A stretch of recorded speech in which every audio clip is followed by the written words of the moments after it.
Hey everybody out there, this is Seto, and today guys we are going to be doing a top 5 video on the top 5 old school cards that nobody plays anymore. Now if you play these cards, kudos to you. I salute you. I salute you for playing these cards because I really like these cards.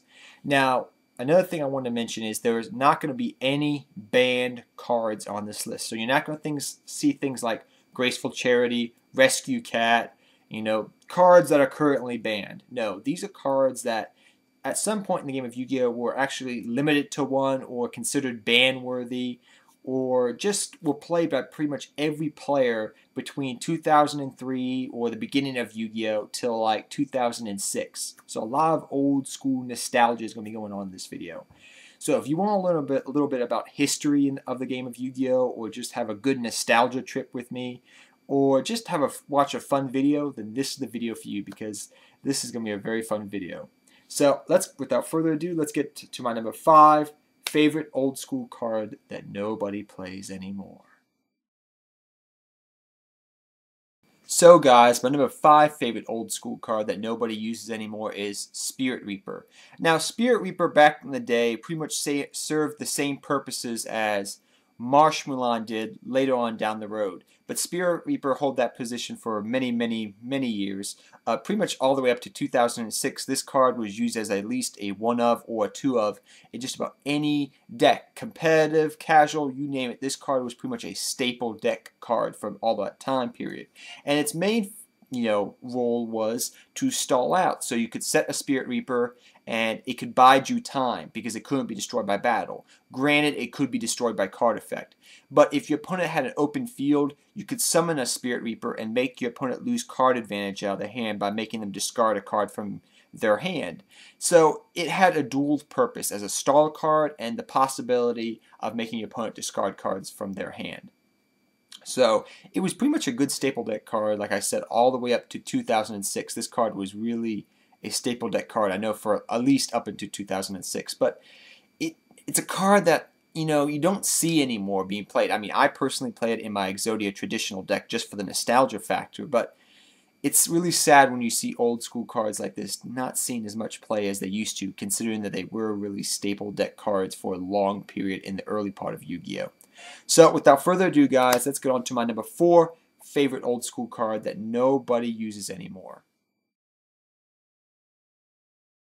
So guys, my number 4 favorite old school card that nobody uses anymore is Swords of Revealing Light.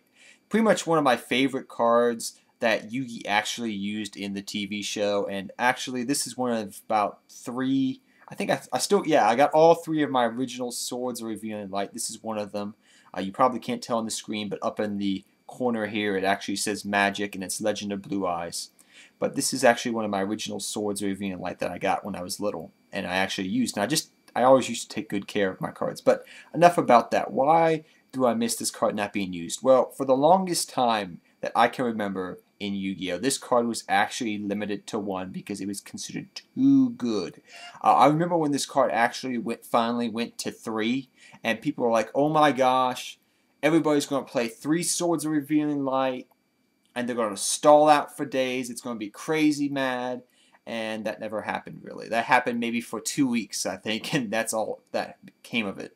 That's a testament to what the power creep does to the game of Yu-Gi-Oh! But it's still a decent to good card, really. I still play it in 1 or 2 of my decks. I mean, it's not a horrible card. There's worse cards out there, for sure, but it's not as powerful as it used to be because of the ability to pop things on field. MST's at 3. I mean, when Heavy and MST were a thing, this card was null and void, really. But now that Heavy Storm is gone, it's a little bit more better because it can possibly give you 3 free draws and your opponent can't attack you.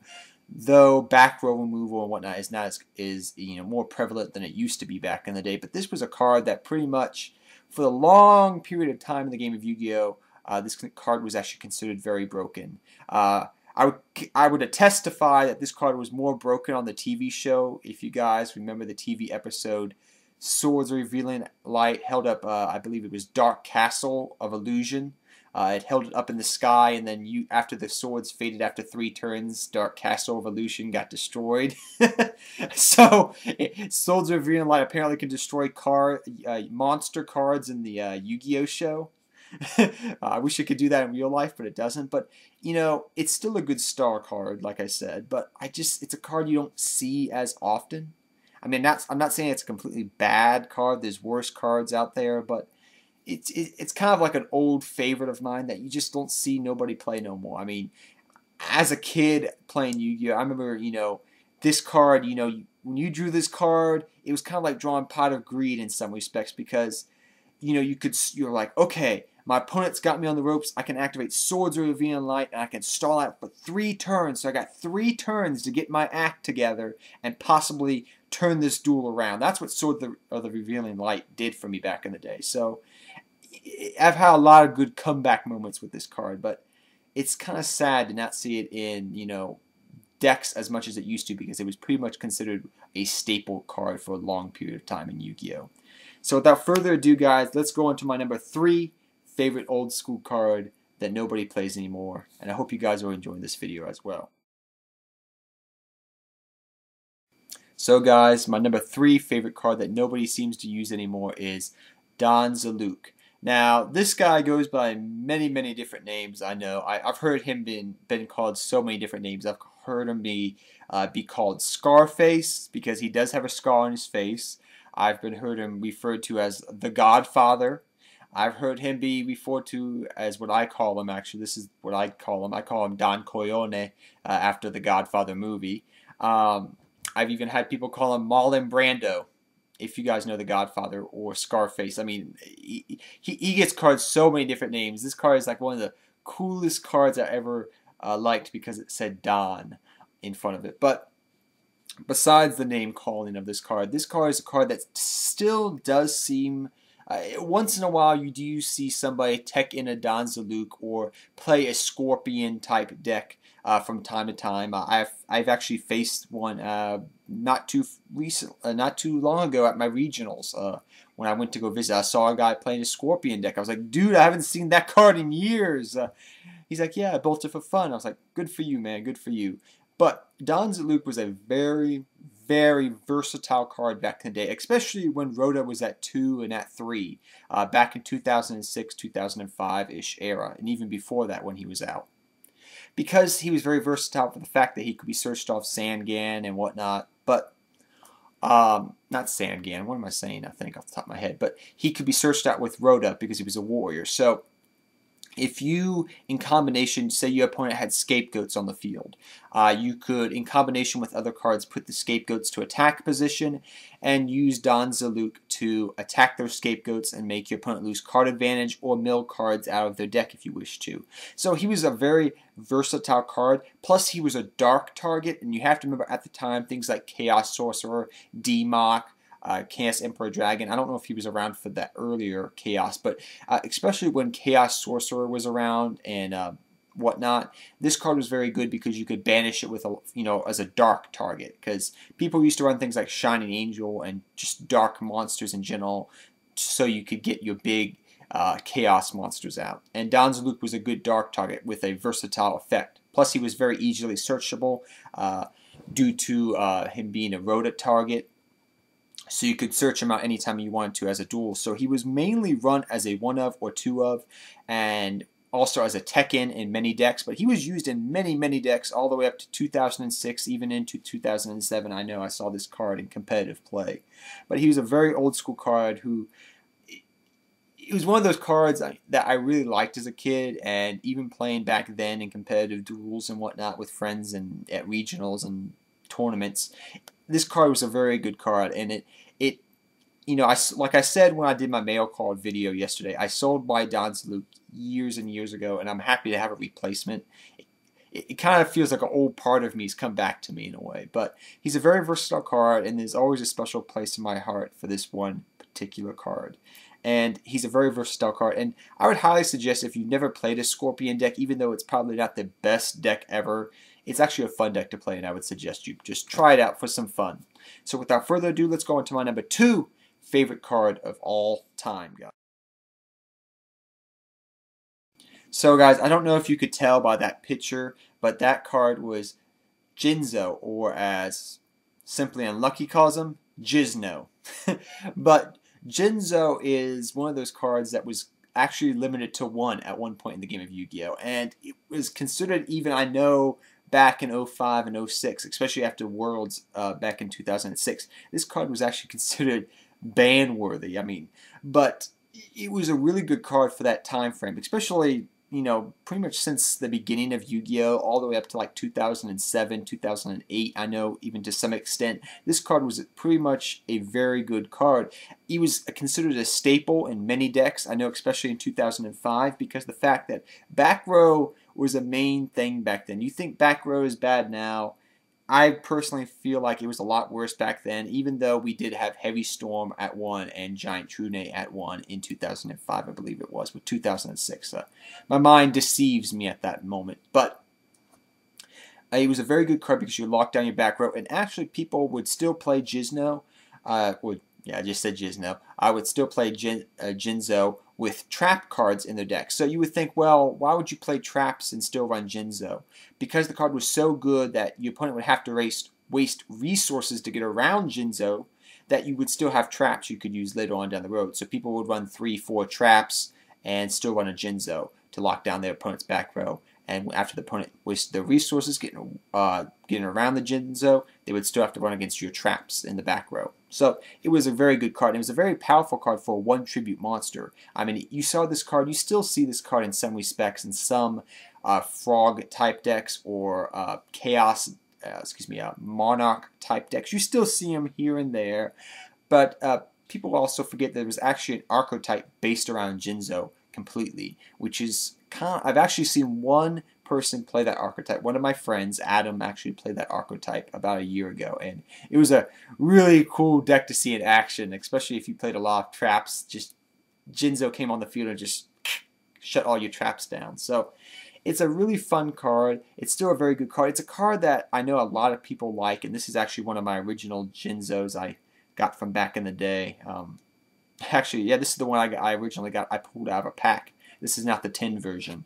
But I've had this card, this Jinzo, for many years, and this card has seen many battles. But it's a card that I know a lot of people like, and it's a really, really fun and powerful. It was a really powerful card back in the day. That's why I was limited to one. But it's one of those cards that I really liked the artwork. I thought it was a cool card, and it was just so powerful. It was so good.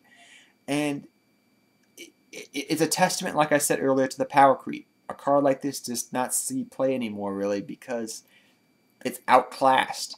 It was good 10 years ago almost, but now it's not as good. So it's a very sad thing to see. But without further ado, guys, let's get to my final #1 favorite card that nobody seems to play anymore, apparently. I really like that picture, by the way. But if you guys know me, I've always liked this card. You know, it's one of my favorite female cards, actually, next to Dark Magician Girl and Magician's Valkyria, and that is Injection Ferret Lily. Now, Injection Ferret Lily is a fairy monster that actually at one point in the game of Yu-Gi-Oh! Was actually limited to 1, and actually had its own deck based around this card. And pretty much what you would do is you would play, I believe it was Spring of Rebirth, and you would keep gaining life points so you could keep using Injection Fairy Lily's effect. And it was really, really, really good. It was not a bad deck. It was probably one of the reasons that led to Injection Fairy Lily being limited to 1. But there is many, many, many, many reasons why I love this card so much, and it's one of my favorite old school cards by far. It probably is right up there with Blue Eyes White Dragon. I'm not joking. It's because, #1, I love the artwork. #2, I just think she looks cute as heck, and the fact that she's winking at you just adds it to me. And plus, it always reminds me of like an anime type girl, or a girl dressing up for a cosplay type thing, going to an anime convention. But also because me and her have gone through many, many battles together, and plus the fact out of all these cards that I've shown you guys today, she's the only, pretty much the second card out of all these lists that I actually still play in one of my decks, and I play it in my, I guess you could say, XYZ Synchro deck still, because she's still a very decent card. Late game, if you still got life points, she can be very decent to get over big monsters, but she's nowhere as good as she used to be. I mean, this card was pretty much running in every single deck, like all the way up to 2007, 2008, I would say. I mean, this card was staple, like in 2006 even. I know championship decks have this card. I love this card, I mean, for many reasons, but the fact that she was just so good, because if your opponent had, say, a Jinzo on the field, you could run over the Jinzo just by paying 2,000 life points, just like that. So she was very good in that respect because she could get over problematic cards. If your opponent had a big monster on the field, you just gave up 2,000 life points and ran over it. And plus the fact that she could activate her effect on either player's turn just made her that much more good, because your opponent would be like, huh, do I really want to attack the Injection Fairy Lily? Do I really want to do that? And so that's one of the reasons why she was such a good card, because she got, it's kind of like, I guess you could compare it in some respects, loosely, that is, to 101, as 101 being a problem solver around getting big special summon monsters. Injection Fairy Lily back in the day, in respects, could be used to get around big monsters that had big attack. So if you understand the correlation there, that's what it kind of relates to in some respects. But I just love the artwork on her. She's an amazing card. She got me out of so many tight jams.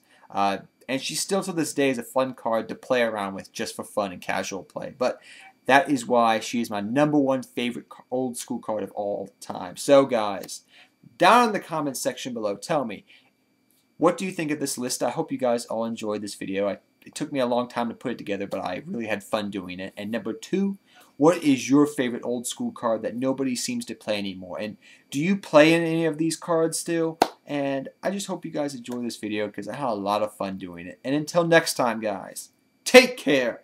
Have fun dueling. Good luck dueling to all of you. And Seto Kaiba, I'm out of here, guys. Till next time.